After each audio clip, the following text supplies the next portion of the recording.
Usually ಒಂದು relationship ಅಂತ ಬಂದಾಗ ಹುಡುಗಿರಿಗೆ ಜಾಸ್ತಿ ಆಸೆ ಏನಂದರೆ ಅವ್ರ ಕಂಪ್ಯಾನಿಯನ್ ಜೊತೆ ಜಾಸ್ತಿ ಟೈಮ್ ಸ್ಪೆಂಡ್ ಮಾಡಬೇಕು ಅಂತಿರುತ್ತೆ. ಸೊ ಆ ಟೈಮ್ ಸ್ಪೆಂಡ್ ಅಂದರೆ ಇವಾಗ ಹುಡುಗ ಯೂಶಲಿ ಬ್ಯುಸಿ ಇದ್ದು ಏನೇ ಒಂದಿದ್ದು ಆ ಟೈಮ್ ಕೊಡೋದಕ್ಕಾಗಲ್ಲ ಅಂದಾಗ ಹುಡುಗಿ ಆಬ್ವಿಯಸ್ಲಿ ಸ್ವಲ್ಪ ಬೇಜಾರಾಗೇ ಆಗ್ತಾಳೆ. ಸೊ ಆವಾಗ what she'll do is she'll search for other options. ಯಾವ್ದಾದ್ರು ಒಂದು ಸುಮ್ಮನೆ ಅದೊಂದು ಜಾಲಿ ವೇಸಲ್ಲಿ ಏನೋ ಶುರುವಾಗ್ತಾ ಹೋಗೋದು ಅದೊಂದು ತುಂಬ ಸೀರಿಯಸ್ ವೇಗೆ ಹೋಗ್ಬಿಡುತ್ತೆ. ಟಿ ವಿ ನೋಡೋದು, ಇಲ್ಲ ಆಚೆ ಹೋಗೋದು, ಯಾರೋ ಒಂದು ಫ್ರೆಂಡ್ನ ಮೀಟ್ ಮಾಡೋಕ್ಕೆ ಹೋಗೋದು, ಈ ಒಂದು ಬೇರೆ ಹವ್ಯಾಸಗಳು ಜಾಸ್ತಿ ಆಗಿಬಿಡುತ್ತೆ. ಆವಾಗ ಈ ಗಂಡನ ಮೇಲೆ ಅಂದರೆ ಇಷ್ಟು ದಿವಸ ಗಂಡನೇ ಪ್ರಪಂಚ ಅಂದ್ಕೊಂಡಿದ್ದವಳಿಗೆ ಇಲ್ಲ ನನಗೆ ಬೇರೆ ಆಪ್ಷನ್ನು ಇದೆ ಅನ್ನೋದೊಂದು ಅವಕಾಶ ಸಿಕ್ಬಿಡುತ್ತೆ ಅವಳಿಗೆ.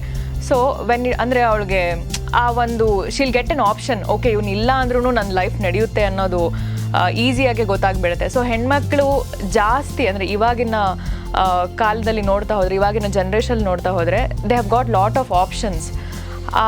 ಆ ಒಂದು ರೀತಿನ ಯಾವ ಥರ ಅಂದರೆ ಎಲ್ಲರಿಗೂ ನಮ್ಮ ಲೈಫಲ್ಲಿ ಎಂಟರ್ಟೈನ್ಮೆಂಟ್ ಫ್ಯಾಕ್ಟ್ ಅನ್ನೋದು ಬೇಕೇ ಬೇಕಾಗುತ್ತೆ. ಅದು ಎಷ್ಟು ಮಟ್ಟಿಗಿರಬೇಕು, ಯಾವ ಲಿಮಿಟ್ಟಿಗೆ ನಾವು ಅದನ್ನು ಸ್ಟಾಪ್ ಮಾಡಬೇಕು, ಸ್ಟಾಪ್ ಮಾಡಿಲ್ಲ ಅಂದರೆ ನಾವು ಎಷ್ಟು ಲೈಫಲ್ಲಿ ರಿಗ್ರೆಟ್ ಆಗ್ತೀವಿ ಅನ್ನೋದಕ್ಕೋಸ್ಕರ ಒಂದು ಸ್ಮಾಲ್ ಅವೇರ್ನೆಸ್ನ ಕ್ರಿಯೇಟ್ ಮಾಡಿದೆ ಈ ಸಿನಿಮಾ.